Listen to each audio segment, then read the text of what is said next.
যে আপনারা যারা যারা আমার গরুগুলাকে দেখেন তারা অবশ্যই মাশাআল্লাহ বলবেন।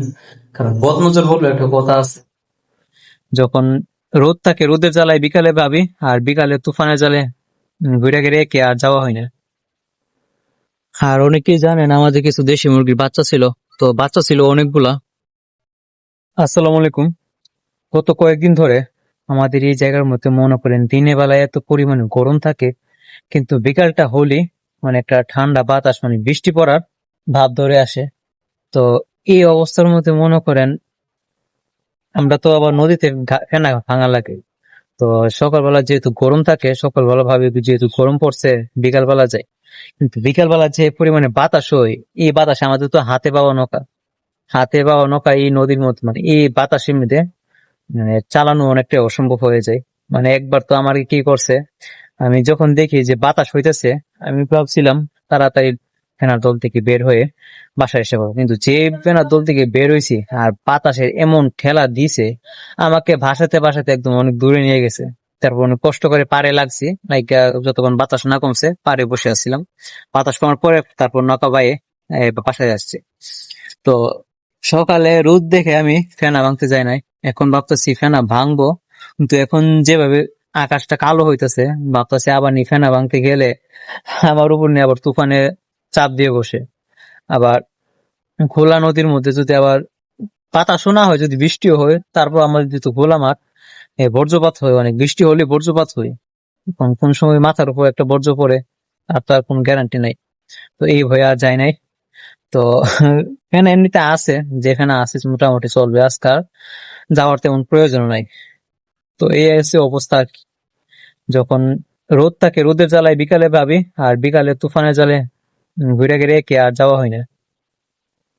আর অনেকেই জানেন আমাদের কিছু দেশি মুরগির বাচ্চা ছিল, তো বাচ্চা ছিল অনেকগুলা। তার মধ্যে কিছু তো মনে করেন বেশিরভাগই বিজি নিয়ে গেছে। তো এই তিনটা বাচ্চা মোটামুটি একটু বড় হয়েছে, বিজি এখন এগুলোকে আক্রমণ করতে পারবে না, তাই এই তিনটা বাচ্চাকে ছেড়ে দিছি। আর বাকিগুলো এখনো এই যে আমাদের যে নেট দিয়ে যে খাঁচা বানাইছিলাম সেটা আমি আটকে রাখছি। তো এই তিনটার বয়স মোটামুটি ধরতে গেলে একটা প্রাপ্ত বয়স এর মতো, মানে প্রাপ্ত বয়সের মুরগের মতো। কিন্তু যেহেতু এগুলো বন্দি অবস্থায় ছিল, তাই এগুলো তেমন একটা বৃদ্ধি পায় নাই। এগুলোর বয়স কম হলো আপনার 6 মাসের উপরে হবে, কিন্তু দেখতে কিন্তু বোঝা যায় না যে এগুলোর বয়স 6 মাস। তো এগুলো ডাকও দিয়ে বড় মুরগির মতো, মানে বড় মুরগের মতো, আর চলাফেরাও মনে করেন বড় মুরগের মতোই। কিন্তু বন্দি অবস্থায় থাকার কারণে এগুলো তেমন একটা বৃদ্ধি পায় নাই। এই যে একটা কথা আছে, যেমন যত্ন করলে রত্ন মেলে, ঠিক তেমনি এগুলোকে যদি যত্ন করা হয়তো এগুলো এত কোনো বড় হয়ে থাকতো, কিন্তু এগুলোকে যত্ন করা হয় নাই। এই যে ফেনা পাতা দিয়ে খাওয়ানো হয়েছে, 2 রানী চাল দিয়ে পালা হয়েছে, সেই কারণে এগুলো ছোট রয়ে গেছে। এগুলো তো যা পুরুষ দেখে একটু মোটামুটি বড় লাগে, মিডিয়াম সাইজ লাগে, কিন্তু মুরগি যেগুলো আছে, মুরগি মানে মেয়ে যেগুলা, সেগুলো আরো ছোট লাগে, যেমন দেখা যায় 1 থেকে 1.5 মাসের বাচ্চা। তো বন্দি অবস্থা, কিন্তু বয়স আপনার ঠিকই 6 মাস হয়ে গেছে। তো বন্দি অবস্থায় রাখার কারণে এই ফলটা হয়েছে। আর আমরা অনেক ভিডিওতে বলি যে আপনারা যারা যারা আমার গরুগুলাকে দেখেন তারা অবশ্যই মাশাআল্লাহ বলবেন। কারণ বদনজর বললে একটা কথা আছে, এর একটা ফল আমি আপনাদেরকে বুঝাই। আমাদের ওই যে পিছনের যে বড় গাভীটা, আপনাদেরকে দাঁড়িয়ে নিয়ে দেখাই, যে পিছনে যে এই যে বড় গাভীটা, এই গাভীটা মনে করেন যখন দুধ দোহন করতাম, এর পেটের ভিতরে বসে, মানে এই যে পেটের তলে বসে একদম সারা শরীরে আতাইয়া মানে এর দুধ দোহন করছি, এর শরীরের সাথে গা ঘেঁষে দুধ দোহন করছি। সে কোনো মানে পাগলামি বা লাথি দেওয়া কোনো কিছুই করে নাই। কিন্তু ইদানিং সে কি করে, তার পায়ের ধার দিয়ে, মানে সে যদি অনুভব করে আমরা সেখানে বসতেছি, সে এই যে মনে করেন লাথি উপরে কি লাথি কি মারে, মানে এই লাথিতে মনে করেন যদি কোনো মানুষের শরীরে পড়ে, তার তো মনে করেন চেহারার বিচারে পাওয়া যাবে না।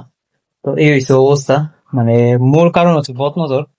কারণ আমাদের খামারে কিছু লোক আসছিল, তো যখন আসছে, তা মানে যখন আসছিল তখন আমরা গরুটাকে দুধ করছি একদম সুন্দরভাবে, গরুর উলানে কোনো সমস্যা ছিল না।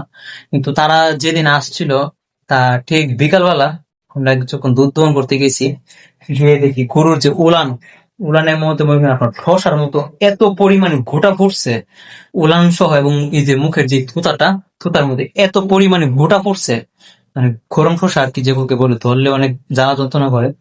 তো আমরা বুঝতে পারছি যে নজরের কারণে এমনটা হয়েছে। তারপর থেকে আমরা মনে করি গরু ঘরে গরুগুলাকে দেখতে কাউকে দিই না। তো গরুকে তো ঠিক করছি, ভাবছিলাম ঠিক হওয়ার পরে এর লাত্তিটা কমবে, কিন্তু না। এই যে এখনো মনে করেন ধারে যেই বসতে যায় তারই মনে করেন লাত্তু। শুরুতে মনে করেন নাতে টান দেওয়ার পরে দুধ দহন করছি কোনো মতে, তারপর নাতে ধরার কন্ট্রোল করতে পারি না, তারপর খাবার দিয়ে দুধ দহন করছি, খাবার দিয়ে কন্ট্রোল করতে পারি না, যে হাঁটছে আবার কি করছি যে ছুরি আছে, এই ছুরি দিয়ে পায়ের যে হাঁটু, যে পিছনের পায়ের যে হাঁটু, এই হাঁটু উপরে মনে করেন পেজ দিয়ে এক সাকারে পেজ দিয়ে, মানে এটাকে আমরা চান বলি, চান দিয়ে আজকে দুধ দহন করছি। তো এভাবে আর কতদিন দুধ দহন করা যাবে সেও জানি না, আবার কোন দিন জানি এই চানটা রুম মানবে না। তো আশা করি এটাকে আর বেশি দিন দুধ দহন করা লাগবে না, কারণ এই মাসের পরে আমরা এর দুধ দহন করা বন্ধ করে দিব, কারণ এর পেটের বাচ্চার বয়স হচ্ছে 7 মাস। তো এই মাসটা দহন করে আমরা তারপর দুধ দহন করা বন্ধ করে দিব। তো এটাই আর কি। আপনারা যারা যারা গরু পালেন, হাঁস পালেন, মুরগি পালেন, ছাগল পালেন, বা বিভিন্ন কৃষি কাজ করেন, আপনার ক্ষেতের মধ্যে ফসল উৎপাদন হয়, সেগুলোকে মানে যারাই দেখতে যাবে তাদেরকে চেষ্টা করবেন মাসাল্লাহ বলানো। আর যদি মনে করেন এগুলো মাসাল্লাহ বলাতে না পারেন, তাহলে কাউকে দেখতে দেওয়ার দরকার নাই, এতে তারা যা খুশি তা ভাবো। আমার নিজের ক্ষতি করো তো আমি অন্যকে খুশি করতে পারবো না, এটা ঠিক না। তো যাই হোক, আপনারা সকলেই ভালো থাকবেন, এবং আমার গরুগুলো যারা যারা দেখেন তারা সকলেই মাসাল্লাহ বলবেন। তো আল্লাহ হাফেজ, আসসালামু আলাইকুম।